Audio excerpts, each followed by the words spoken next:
Slowly, silently, the entire audience rose and filed out of the theater. I woke up sweating like a pig. I knew what it was. Oh, I knew what it was. It was nearly 2 years since Richard. I had to work on the voice. I'd never carry Hamlet. So next day, I did it. I called the White Witch and hopped an evening train to Connecticut.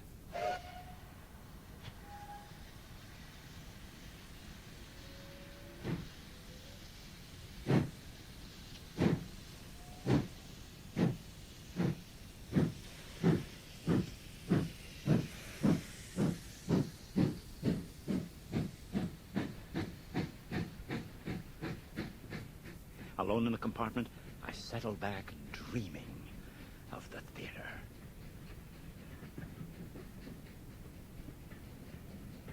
Audiences adore disaster. Ever noticed? If they don't get triumph, they demand catastrophe. But then, once in a very blue moon, something else happens. That flash of instant Mozart, that moment of spellbinding and splendor born of daring. And that's what this had to be, daring. This Hamlet had to be so male that when I hit the stage, they could hear my balls clank.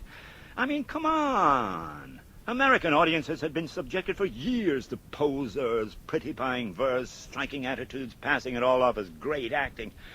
To be or not to be, that is the question. Whether 'tis nobler in the mind to suffer the slings and arrows of outrageous horse shit. That's not acting. That's like sticking a finger up your ass, for Christ's sakes. A good actor's like a good stripper. You have to lay everything bare-ass naked. Show it all. Your innermost self, your soul within the role, however much it pains or offends others or yourself. That's when your balls clank. That's stardom. You play the line of the character by understanding his words and his heart, and the meter automatically becomes the music, becomes your ally, because it's alive, because it's real. It's sense, not posture. In the sense is the beauty of the language. In the beauty of the language lies the sense. Oh, I began to dream as the train pulled into Hartford Station just how high I could soar after a few days' refresher with Margaret. I should have known better. The first morning came with a very rude awakening. She told me to give her 1 by 1 and 2 by 2, and I couldn't do it. And she lit into me. After all you've been taught, what do you mean by bringing me a voice like this? You've lost it all. You've shriveled to almost nothing. So we'll begin at the beginning, starting right now. And this while she's strapping on a pair of country boots, and as she laces them, I can feel my anus involuntarily contract at the prospect of how far my ass is to be kicked this time. Well, we start with the obligatory "in June the tulips bloom, who knows aught of art, and that's a bad man, that man, all that." Then she outlines her little battle plan.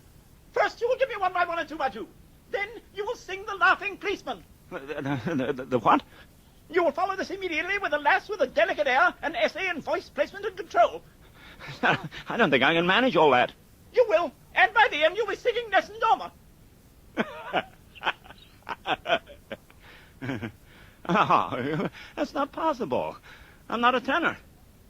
You'll sing it all the same. After 2 weeks. Now, 1 by 1 and 2 by 2, go! 1 by 1 and 2 by 2 and 3 by 3 and 4 by 4 and 5 by 5 and 6 by 6 and 7 by 7 and 8 by 8 and 9 by 9 and 10 by 10 and 11 by 11 and 12 by 12 and 13 by 13 and 14 by 14 and 15 by 15 and 16 by 16 and 17 by 17 and 18 by 18 and 19 by 19 and 20 by 20. They ran away! Right, laughing policeman, come on!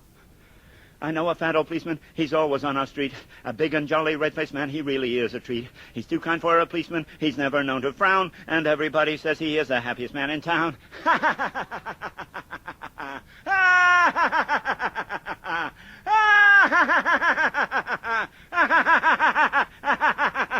He laughs on traffic duty. He laughs upon his beat. He laughs at everybody when he's walking in the street. He never can stop laughing. He says he's never tried, but once he did, or last a man laughed until he cried.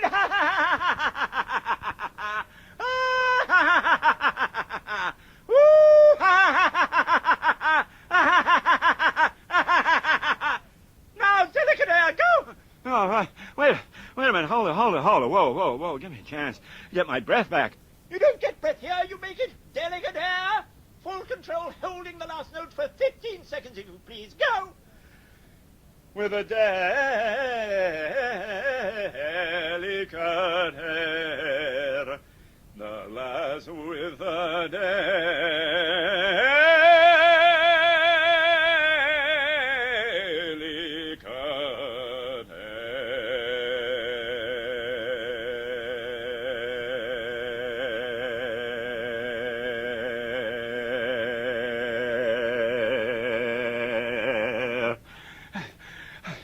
After 4 weeks of this and tons more, I think, great, that's it. Thank you, Margaret, and goodbye. Last day, hooray! I'm outside waiting in my gym suit when she appears on a horse. For Christ's sakes, mounted on this goddamn charger, she spurs behind me at the canter while I have to leg it over the 40 rolling acres of Connecticut spouting Shakespeare. Ever tried this? Take my advice. Don't.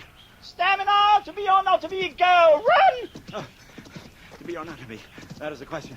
Whether it is nobler in the mind to suffer the slings and arrows of outrageous fortune, or to take arms against a sea of troubles and by opposing end them.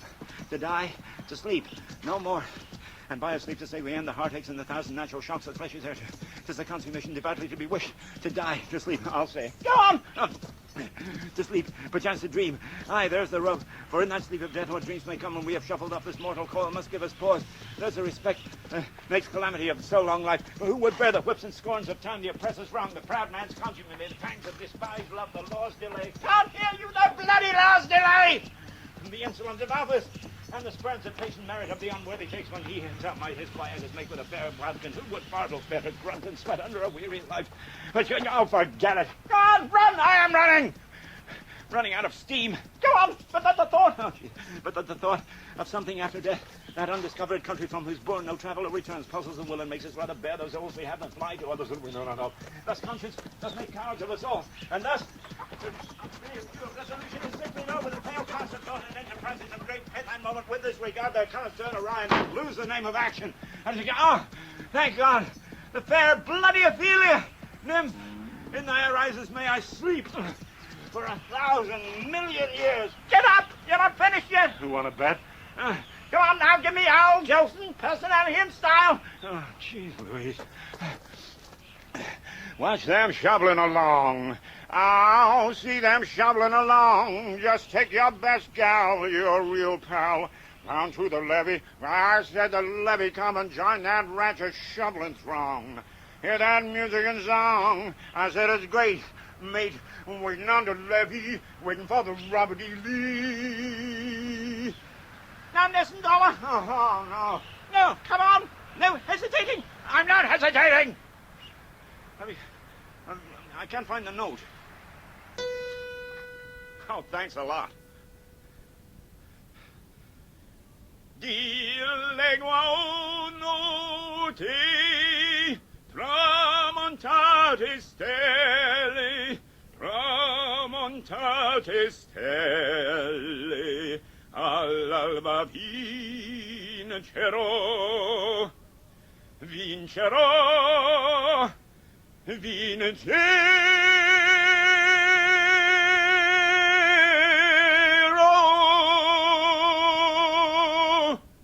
Margaret Carrington, you're a genius!